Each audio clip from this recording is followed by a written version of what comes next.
As a part of an ongoing trade war, we might actually stop sending water to Mexico as a part of a treaty from 1944. That story is fascinating. Also, Jasmine Crockett, everyone's favorite congresswoman, said something unknowingly racist yet again. And the UK has lost the plot. I don't know what they're even doing now.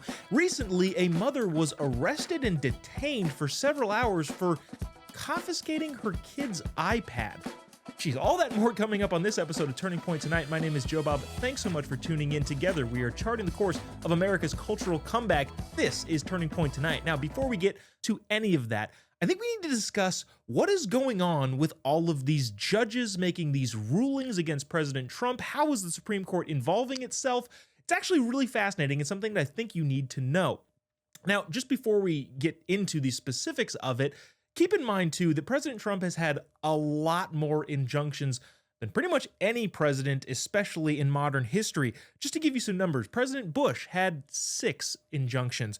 Obama had 12. Biden had 14. President Trump is going on 80, which is pretty clear and evident that, well, a lot of these injunctions are issued by activist deep blue judges. So the Supreme Court is weighing in, but maybe not in necessarily the way that you might think. So I wanted to explain that. This is coming from a Wall Street Journal article by Kim Strassel that says, well, this is how the Supreme Court is actually intervening. And interestingly enough, it's not the Supreme Court saying, hey, this judge was wrong. Well, it actually is saying, no, you guys aren't playing by the rules. For example, anti-Trump judges have issued injunctions based in courts or coming out of courts that are nowhere near where the actual crime, quote unquote, is taking place. For example, the Boasberg ruling that came out of DC, the Supreme Court said, no, you can't just venue shop these and say, well, there's more liberal judges in this court, so we're going to do it here. Now, you have to do it in Texas. The Supreme Court said that, and, well, that's the case. They've also said jurisdiction matters a lot, which it does. When the Trump administration tried to stop the Education Department for training teacher grants, it was gone through a district judge in Boston. And the Supreme Court said, well, no, you don't have jurisdiction over this. It's got to go through the Court of Federal Claims. That's kind of a big deal. It also has to do with standing. Whether or not the 16,000 workers that were probationary for the federal government could be fired, well, that injunction was brought by 9 different nonprofits who didn't have standing to bring it in the first place.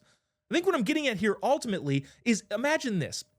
A buzzer beater at a basketball game. The shot goes up. One side says, no, they didn't get it off before the buzzer. The other side says, no, they did get it off before the buzzer. And the Supreme Court comes in there and says, well, it doesn't really matter. You shot it from out of bounds.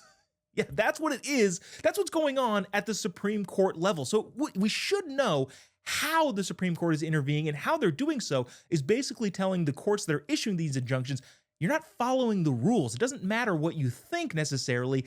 If you don't follow the rules, you can't do any of that. Here to comment on that and so much more is the president of College Republicans and Noelle Fitchett, a conservative commentator who says some fun things on the internet, specifically YouTube. Guys, thanks so much for joining us. Thanks so much for having us. Thanks for having us on, Jobob. Yeah. Hey, William, I'm going to start with you here. Considering you're in law school, can you kind of speak to this whole idea of, well, it's not really that the Supreme Court is even ruling necessarily on anything. It's just that they're saying you guys are breaking all of the norms and rules and precedent, and it's just not how this now works. Yeah, I mean, civil procedure is taught to one else. First-year law students are taught the foundations of how our legal system works, forum shopping, and what it takes to bring a legal case. I had the privilege of actually training under Amy Coney Barrett's curriculum here at Notre Dame. Professor Samuel Bray taught it.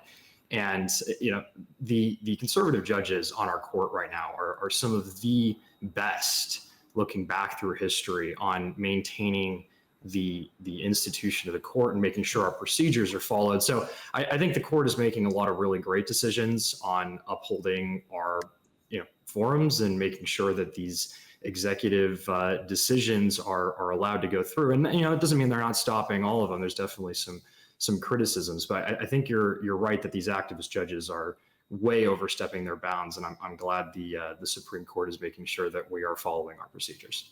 Yeah, totally. Noel, the Supreme Court is one of the only institutions that at least has some sort of favorability regarding the polling. I think Congress has like a 4% approval rating, and it goes up, but barely from there. The Supreme Court is kind of the last vestige and institution that has at least some respect from both sides of the aisle. Do you think that holds with the Supreme Court having to step in, considering these activist judges are kind of trying to make their own course of it?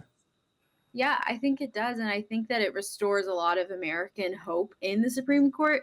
I mean, a lot of these anti Trump lawyers are treating the Supreme Court like DoorDash. You don't get to pick the circuit that you want, and then you Hmm. get the outcome that you want. The Constitution isn't a choose your own adventure book. We have laws set in place for a reason, and that's why we follow them. That's why the American people trust the Supreme Court. I love that. It's not a follow your own adventure craft book. The Dora the Explorer of federal litigation. So, speaking of things that are happening at the federal level, which I think is actually really, really interesting in regards to natural resources. So, when people when countries fight over land masses, a lot of times it's due to natural resources. And one of the big natural resources between the United States and Mexico is water. We've got the Colorado Rocky Mountains that the Colorado River rolls down and supplies water to Southern California, and also the northern part of Mexico, being Tijuana. There's also the Rio Grande River that obviously supplies a lot of water to Texas, which most of that comes from Mexico. Now, President Trump has said that the agreement that we have on the natural resources, Mexico has not held up their end of the bargain, in which case, if they don't supply all the water that's necessary, we're going to cut off water to Tijuana. William, what does it look like from a negotiating standpoint that the United States is kind of in, especially regarding all the other trade war stuff?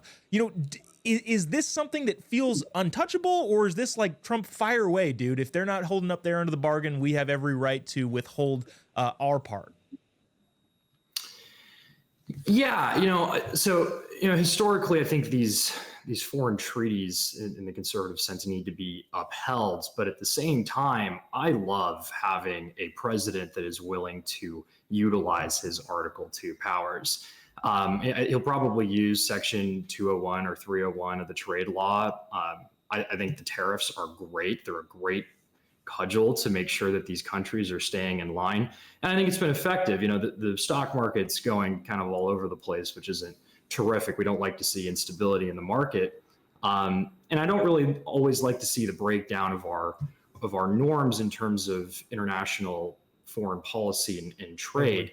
But at the same time, like, he needs to stand up for America. We are America. He needs to stand up for us, and he needs to make sure that we're getting fair deals. So, Noel, this treaty has been in place since 1944, and it goes in 5-year cycles. Right now, I think we're on the 4th year of that cycle, and Mexico is way behind. Now, they're saying, well, we're not getting enough rain because of climate change, which I think they're trying to make a ploy to the international community, saying, hey, everybody shame the United States of America because of climate change. Do you think that is a good strategy on their part? And do you think people will come to their defense in making the United States try to capitulate to the climate change weirdos?